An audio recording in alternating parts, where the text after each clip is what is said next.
Kuulette varmaan, että etten pysty näreikellä lyömään. No uskokaa voivat, että pystyn ainakin 3 teistä syömään. Kultomia on lyöntini, mutta enhän herraksi sillä väitä.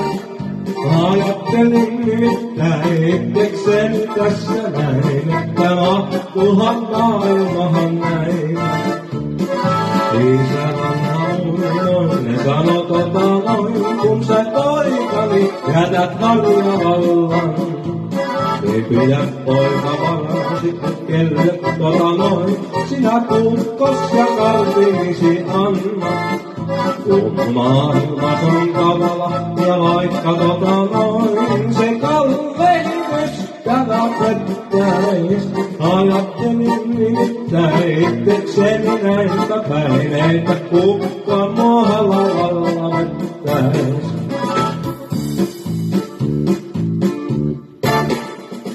Annappas olla, no että tuli vastahan maailman mahti.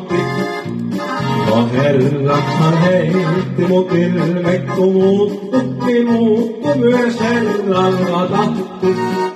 Ei hyppiä sovi eikä tanssiakaan, jos ei kestäkään huutoja takki.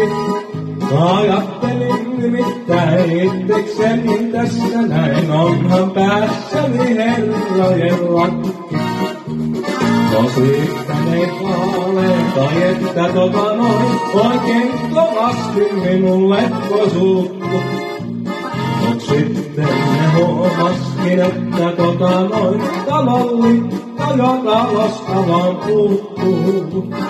Talostahan likan vein ja että jalat neinalta vein herralta.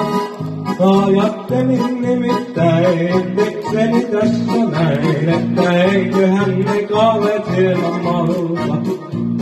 No luulkaa te kaalet, luulkaa miten vaan, mutta lakkini alta minä vastaan.